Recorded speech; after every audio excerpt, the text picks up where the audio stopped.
One God series of teaching part 10 po tayo. Ano yung 9? Ano yung topic natin sa 9? Naalala nyo? Theophanies. Okay, ano yung Theophanies? Temporary na pagpapakita po ng Diyos. Ngayon, topic po natin ay right hand of God. Okay? So, right hand of God. Okay? Mayroon nga bang parte ng katawan ang Diyos ng tulad sa tao? Okay, alamin po natin. Literal interpretation of the physical body parts of God would lead to an understanding that God also have internal body parts. So kung may body parts ang Diyos, di may internal body parts, di ba? Alangan namang sa labas laang. Okay, so parang ganun ba? Flesh po yan, tao po yan. Pag sinabing ganyan, internal body parts, tao po yan.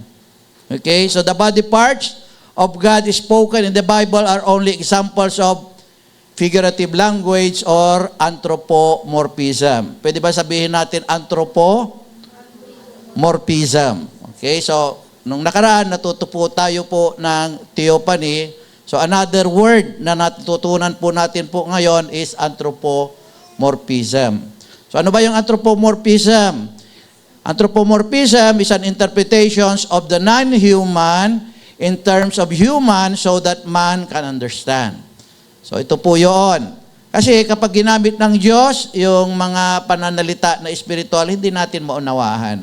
So binababa niya yung kanyang pag-unawa, ginagamit niya po yung body parts of man para maunawahan po natin. Maging sa parable nga, ginagamit niya yung mga pangyayari, pang-araw-araw na pangyayari sa buhay ng tao para maunawahan po natin. So gusto ng Diyos, maunawahan natin ang lahat ng kanyang kalooban. Examples of anthropomorphism. Genesis 6:6. And it repented the Lord that he had made a man on the earth, and it grieved him at his heart. So nabanggit po yung heart. Ibig pong sabihin ba, ito po ba yung, okay, blood pumping vessel, di ba? May 4 na barbula po yung puso, tapos nagpapump po yun ng dugo. Okay? Of course, the heart of God here is not a physical heart with blood pumping organ, but it denotes God's intellect and emotion. Okay? So may kaisipan at emosyon po ang Diyos. He is hurt of our wrongdoings, and when we are lukewarm of our love for Him, but happy when we obey and love Him. So nalulungkot po ang Diyos, may pakiramdam po ang Diyos. Nalulungkot po siya kapag tayo po ay gumagawa po ng masama, hindi tayo sumusunod sa Kanya, at kung tayo ay maligamgam sa ating pag-ibig sa Kanya. Pero natutuwa siya, masayang-masaya siya kapag tayo ay sumusunod at nagmamahal po sa Kanya. So yun po yung meaning ng heart. Another example, Isaiah 66 verse 1. Thus says the Lord, the heaven is my throne and earth, it's my footstool. Ito ba yung nangangahulugan na ang Diyos, nakaupo siya doon sa langit, sa kanyang trono at ang kanyang paa, ay nandito sa earth, nakatungtong dito sa earth, yung giant na paa niya. Ganun pa ang ibig sabihin po noon. Of course, this is not a pair of physical giant feet of God propped up upon the globe while He is sitting on His throne in heaven. But it speaks about the quality of God who could be in heaven and on earth at the same time. So, nandun yung Diyos sa langit at ang throne represents the power and authority. Nandun siya, namamahala siya, at nandito rin po siya sa lupa. Pwede siyang nasa langit at nasa lupa. Examples of anthropomorphism. Proverbs 15 verse 3. The eyes of the Lord are in every place, observing the evil and the good. Ito ba'y nangangahulugan ng mata ng Diyos ay nandun sa lahat ng dako? Nakakalat ba yung mata ng Diyos? Tingnan nyo nga dyan, baka nandun yung mata ng Diyos sa ilalim ng upuan. Nakakalat kasi in every place. Hindi. Okay? This does not mean physical eyes scattered everywhere, observing good and evil. But it denotes the knowledge of God of all things because He sees everything. Nothing can be hidden from God, even the secrets of the heart. So nakikita ng Diyos ang lahat ng bagay. Kaya the eyes of God are everywhere. Even in the innermost part of our heart, God sees what is in our heart. Yun po yung ibig pong sabihin. Literal interpretation of all visions and physical descriptions of God would lead to the belief that God also has wings and feathers. Kapag niliteral natin lahat ng interpretation sa Biblia, kasi nababasa po natin yung parts of the body, ay ang Diyos lalabas may wings and feather. Bakit ko sinabi? Psalms 91 verse 4, He shall cover thee with His feathers, and under His wings shall thou trust. His truth shall be thy shield and buckler. Pag sinabing He shall cover thee with His feathers and under His wings, ibig sabihin protection ng Diyos. Kaya sinabi ng Panginoong Jesucristo sa aklat ng Lucas, Jerusalem, Jerusalem, makailang beses na gusto kong ilagay kayo sa ilalim ng aking pakpak na katulad ng inahin sa kanyang mga inakay, ngunit ayaw ninyo. Pero walang pakpak, wala talagang literal na pakpak, kundi ibig sabihin ay, protection. Okay? So punta na tayo sa right hand. Okay, di ba? Pag sinabing physical right hand, kung yung lahat ay figurative and anthropomorphism, so ibig sabihin, yung right hand ay ganun din. In fact, hindi ko na lang nilagay, sabi ng Biblia sa aklat ng Isaiah, thy right hand is upon the heavens. Okay? Ibig bang sabihin, inunat ng Diyos yung kanyang kamay, tapos hinabi niya yung mundo? Hindi. Kundi yung right hand, mamaya, alamin po natin yung representation para hindi ko maunahan yung turo ko. So may tao na nakakita kay Jesus na sinabi is standing at the right hand of God. Okay? Sa Acts 7:55 to 59, ito yung sinabi. But Stephen, full of the Holy Spirit, looked up to heaven and saw the glory of God and Jesus at the right hand of God. Look, he said, I see heaven open, and the Son of Man is standing at the right hand of God. Anong nakita ni Stephen ayon sa binasa natin? Ano yung nakita niya? Ayon dyan sa nababasa nyo.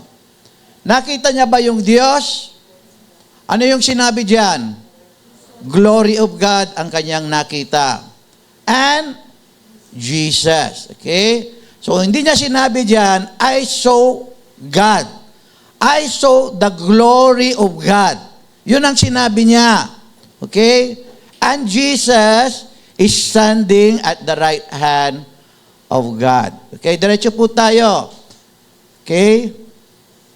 Glory means magnificence, splendor, grandeur, majesty, gloriousness, beauty, brilliance, elegance.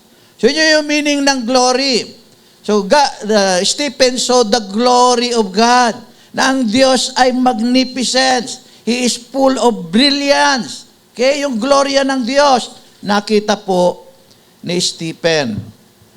A careful reading of Acts 7:55 to 59 will support that Stephen had not seen God, but tell us he saw the glory of God and Jesus.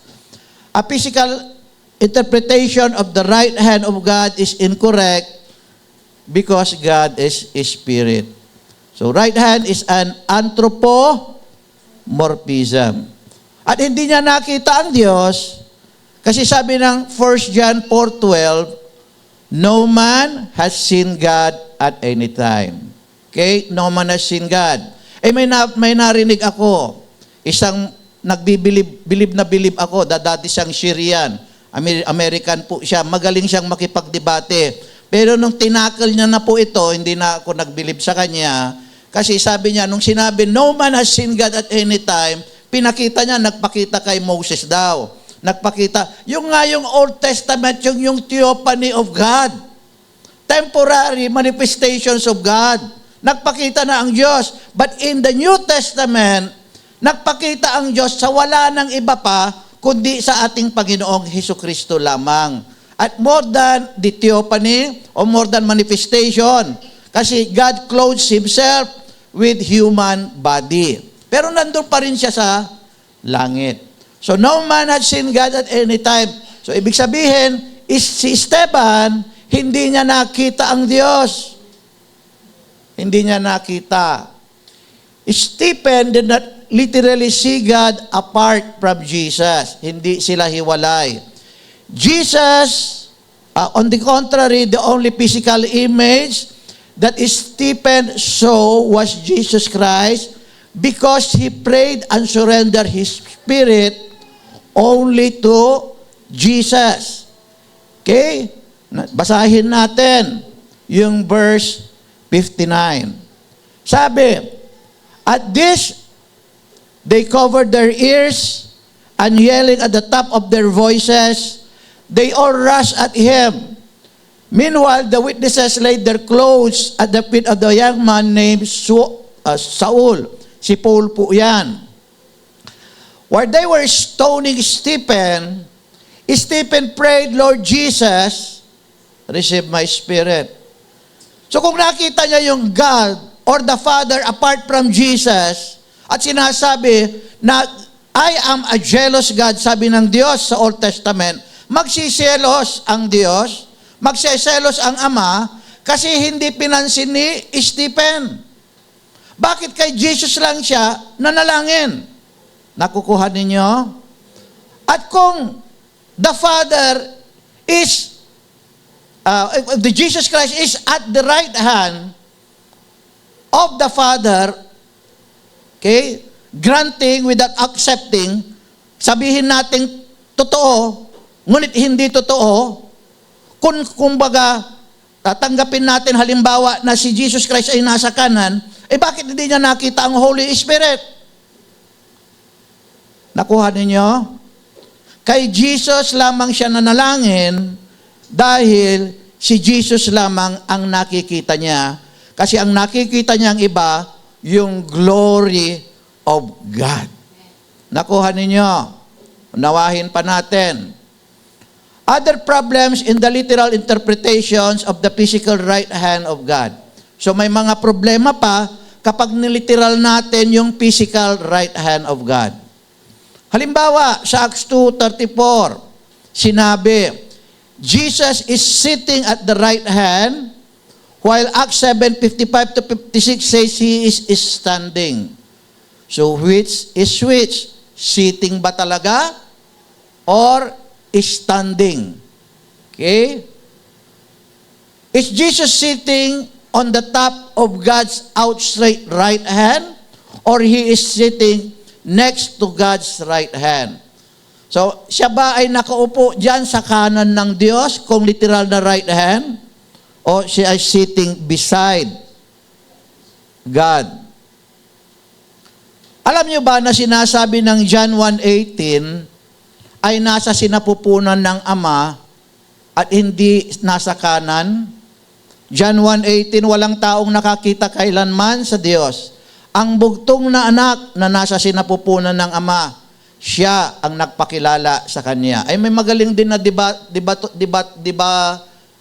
magaling magdebate na Pilipino.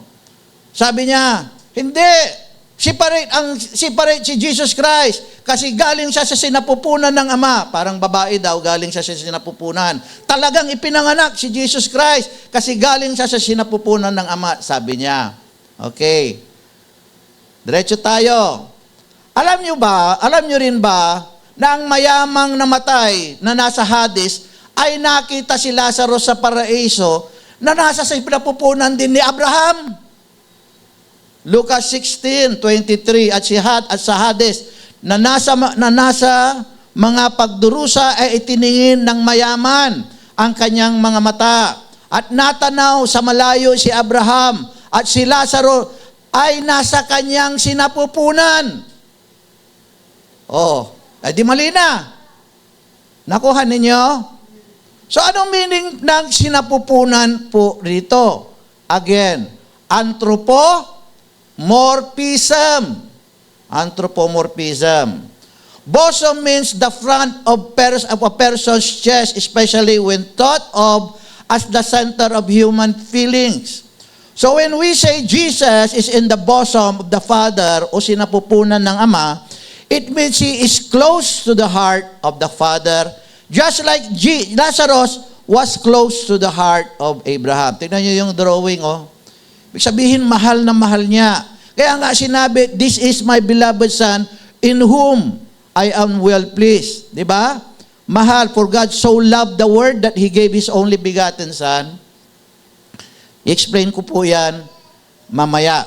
Amen? So, mahal na mahal niya. Okay? Mahal na mahal niya at He is close to the heart. Yun po yung meaning po dyan. Granting Jesus was literally sitting or standing at the right hand of God, how could God, who is omnipresent Spirit, sits on the throne? 1 King 8:27 says, the heaven, even the highest heavens cannot contain you.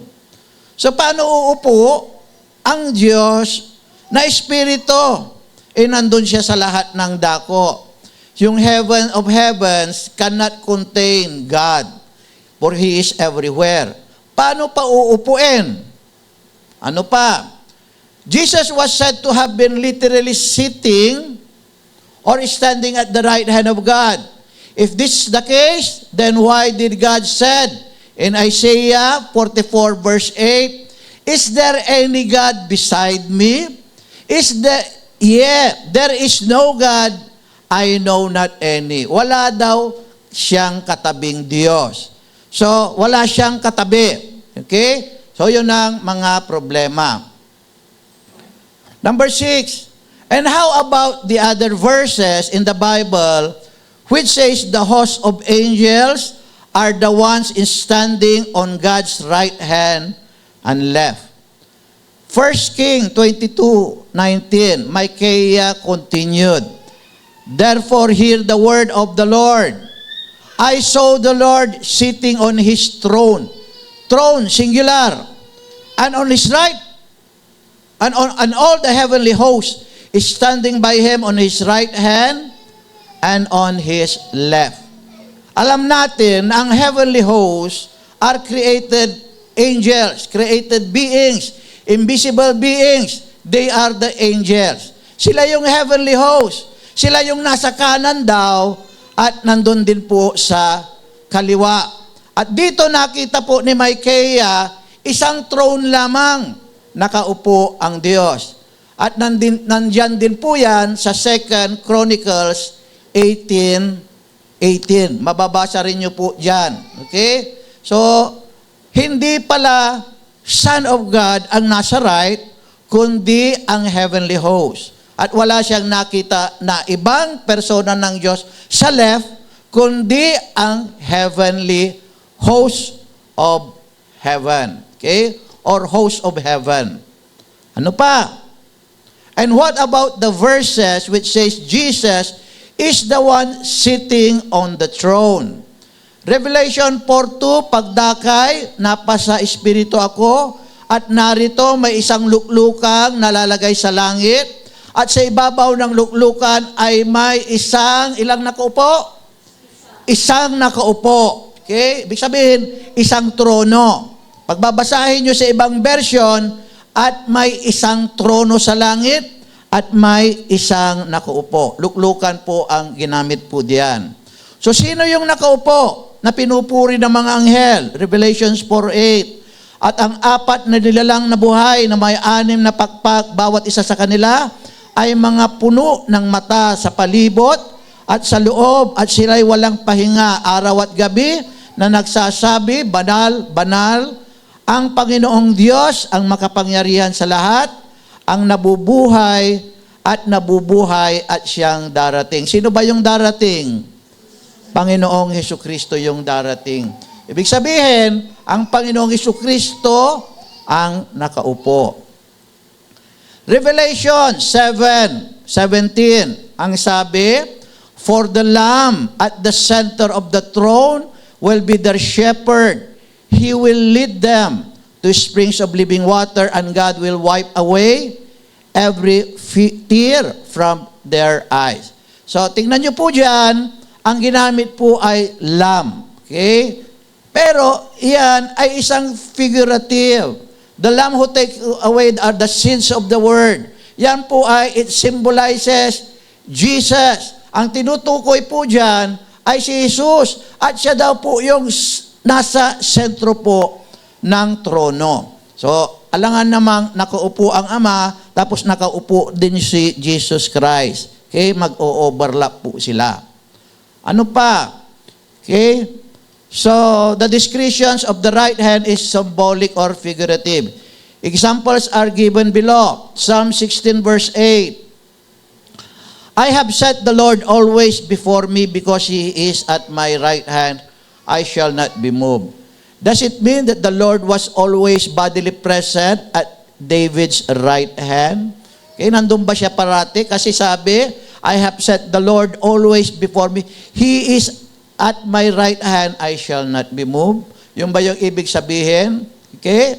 Ibig sabihin lang, ang Diyos, ang kanyang kapangyarihan. Hindi siya pinapabayaan sa kahit na anumang oras. Psalm 77 verse 10, "And I said, this is my infirmity, but I will remember the years of the right hand of the Most High." Did the psalmist promise in this verse to remember the numbers of years God has a right hand? Kung hindi, ang ibig sabihin na ay David will remember the protection, the power of the Most High. Kaya yung pagliligtas ng Diyos sa pamamagitan ng kanyang kanang kamay. Siyang kanang kamay ay malakas. It represents power. Kadalasan po ng mga tao ay right-handed. Pag sinabing right hand, nandun po yung kapangyarihan. Okay? Oh. Katulad na lamang, bagamat hindi pwedeng i-example kasi sabi nung kausap ko, di dalawa sila. Pag sinabi mo daw sa tao, ito yung right hand ko eh. Pero hindi yun. Hindi dahil sa dalawa. Hindi mo siya kanang kamay. Kundi yung figurative speech na pwede mo siyang asahan. Okay? Yung right hand. Hindi literal na right hand po na ganito. Psalms 109 verse 31, "For he shall stand at the right hand of the poor to save him from those that condemn his soul." Does God physically station himself next or at the right hand of the poor people all the time? Kaya yan ba yung ibig pong sabihin? Therefore, right hand of God is figurative, symbolic, or poetic sense, and not in a physical form, bodily sense. In the Bible, right hand signifies strength, power, importance, and preeminence, just as it does in English phrase, "He is my right hand," or "I would give my right arm to him." Sabihin, "I would give my right arm," hindi literal na ibigay mo yung right arm mo, kundi ibibigay mo yung tulong mo sa Kanya. When the Bible speaks of Jesus sitting at the right hand of God, it means Jesus has all the power and authority. Di ba sinabi sa Isaiah, sa Mateo, Mark, and Luke, "All authority has been given unto me." Ibig sabihin, okay, so God, ngayon, we know God through our Lord Jesus Christ, and His power is in our Lord Jesus Christ. We now use the name of God, which is Jesus Christ. So yung pangalan ay na Panginoong Hesukristo, andon ang kapangyarihan. Okay? 1 Peter 3:22 further demonstrates the right hand means Jesus has all the power and authority. Ephesians 1:20-22, uses this phrase to say, Jesus has preeminence over all principalities, powers, dominions, and names. Okay, siya yung pinakamataas sa lahat ng mga kapangyarihan. Okay? At sa lahat po ng mga pangalan. Yun po yung ibig pong sabihin. Acts 5:31, the passage also links the right hand with the exaltation of Christ. Okay? So yung right hand, yung pagtataas sa kanyang pangalan. Yun po yung isang meaning po ng right hand. But not literally, Jesus is sitting or standing at the right hand of God. For God doesn't have a physical right hand. So it's all symbolic, it's all figurative. A time will come when Jesus will return to His original role as the Father. So, pabalik si Jesus Christ sa huling araw, and He will return to His original role as the Father. Sabi ng Panginoon, Revelations 21 verse 7, and He, Jesus, said unto me, it is done. I am the Alpha and the Omega, the beginning and the end. I will give unto him that is a thirst of the fountain of the water of life freely. He that overcometh shall inherit all things, and I will be his God, and he shall be my son. Sabi ng Panginoong Jesus, I will be his God, and he shall be my son. Kung anak tayo ng Panginoong Jesucristo, ano siya? Di Ama. Revelations 22:3-4. Sabi, and there shall be no more curse, but the throne of God and of the Lamb. Pansinin nyo, throne. At lahat ng mababasa nyo dyan, sa Revelation, throne, singular.